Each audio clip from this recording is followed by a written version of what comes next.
past months, without provocation or justification, Russia has amassed more than 150,000 troops around Ukraine's borders. The Ukrainian people are yet again living under the threat of invasion, with well over 130,000 Russian troops, heavy weaponry and military vessels amassed and exercising on their northern, eastern and southern borders, from Belarus to the Black Sea.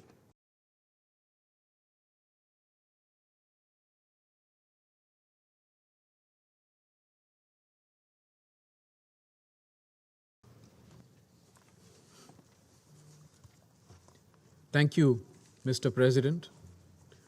Let me begin by thanking Undersecretary General Rosemary DiCarlo, Special Representative Mikko Kinnunen, and Chief Monitor Yasha Archevik for their comprehensive briefings on the occasion of the 7th anniversary of the package of measures for the implementation of the Minsk agreements endorsed unanimously by the UN Security Council Resolution 2202. I also welcome Ms. Tatiana Montian to our meeting. We welcome the efforts underway for implementation of the Minsk agreements, including through the Trilateral Contact Group and under the Normandy format. We believe that Minsk agreements provides a basis for a negotiated and peaceful settlement of the situation in eastern Ukraine. Accordingly, we urge all parties to continue to engage through all possible diplomatic channels and keep working towards the full implementation of the Minsk agreements. We also believe that meetings under the Normandy format will further facilitate the implementation of the provisions of the Minsk agreements, including its key security and political aspects. In this context, we welcome the recent meetings of the political advisors of the Normandy format countries in Paris and Berlin. We also welcome the unconditional observance of the July 2020 ceasefire, the reaffirmation of Minsk agreements as the basis of work under the Normandy format, and the commitment of all sides to reduce disagreements on the way forward. Any steps that increase tension may best be avoided by all sides in the larger interest of securing international peace and security. Quiet and constructive diplomacy is the need of the hour. India has been in touch with all concerned parties. It is our considered view that the issue can only be resolved through diplomatic dialogue. India's interest is in finding a solution that can provide for immediate de-escalation of tensions, taking into account the legitimate security interests of all countries and aim towards securing long-term peace and stability in the region and beyond. More than 20,000 Indian students and nationals live and study in different parts of Ukraine, including in its border areas. The well-being of Indian nationals is a priority to us. In conclusion, we reiterate our call for the peaceful resolution of the situation by sincere and sustained diplomatic efforts to ensure that concerns of all sides are amicably resolved through constructive dialogue.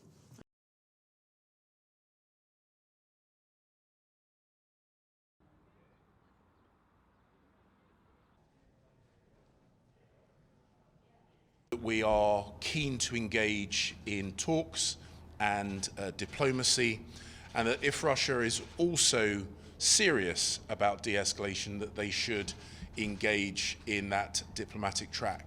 We made the point that we fully respect Ukraine's right to its sovereignty, to protect its borders, and that we stand shoulder to shoulder with the Ukrainian people in that desire, and that if Russia were to pursue an aggressive path, that would inevitably come at a terrible human cost, but on top of that, it would also bring about an economic response in the form of coordinated sanctions, both from the UK.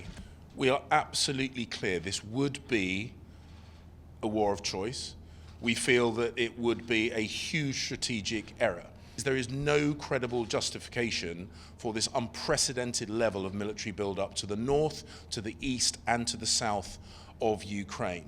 We know that false flag and we know that disinformation are often used as pretext for military invasion by Russia, and we are highlighting to the world that we are watching closely. Sovereignty and territorial integrity of Ukraine We express strong concern regarding the resolution of the Russian State Duma calling for the recognition by the President of the Russian Federation of the self-proclaimed People's Republics of Donetsk and Luhansk.